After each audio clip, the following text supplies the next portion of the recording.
She didn't even open the envelope right away. Too busy soaking in the applause, the lace, the lies. Her groom holding her waist like a trophy. Our parents dabbing at fake tears. I stood to the side, silent, unseen, just like always. But I'd written one line inside the card. You never saw me. Now the world does. $150 million.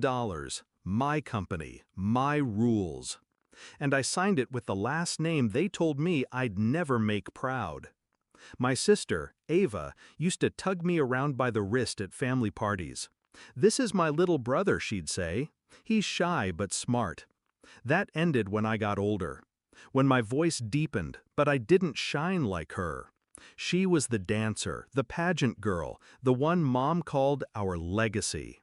Me, I was the kid with tech magazines and duct-taped notebooks.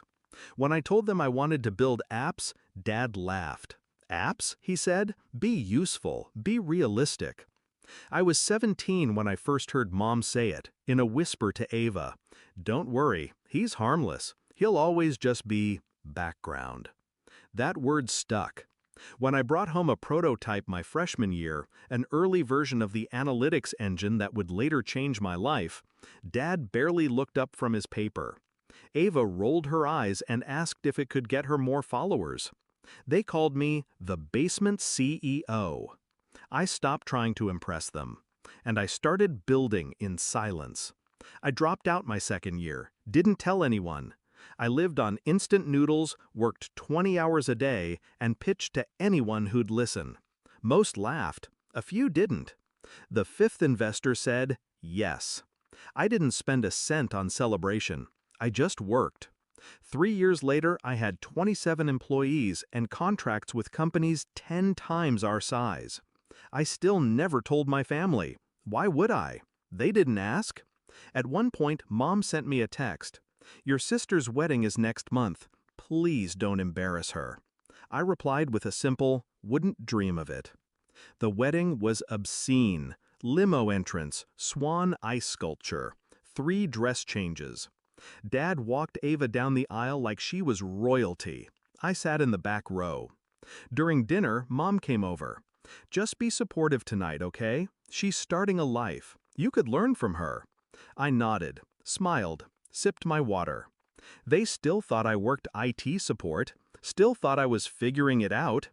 Ava's gift table was buried under silver-ribboned boxes. I left mine last, a plain white envelope. No glitter, no bow. She opened it 2 hours later. I saw her freeze, then look up, look around, then read it again. She cornered me near the balcony, her smile plastic, voice low. Is this a joke? I took a sip of champagne. No. She shook her head. Bullshit. You? A company worth that much? I pulled out my phone, opened the press release. Forbes, right there in bold. Valuation confirmed. Name listed. My face on the side. She went pale. Why didn't you tell us? I looked her dead in the eyes. You weren't listening. They all found out by the end of the night. Dad tried to act proud, gave me a half hug, knew you had it in you. Mom said, you should have told us earlier, we could have supported you.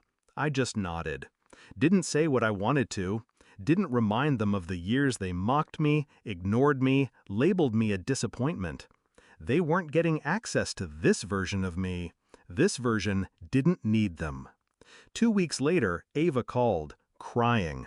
Said the honeymoon was a disaster, that her husband had debts, that maybe I could help. I listened, then said, I thought I was just background. Click.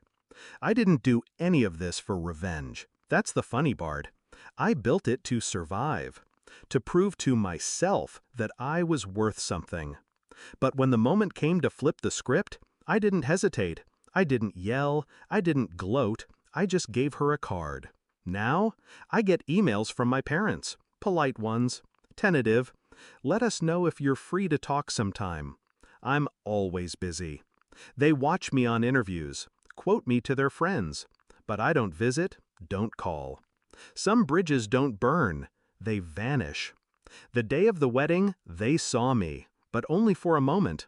Now I'm back where I started, quiet, unseen. But this time, it's by choice. And this time, I own everything.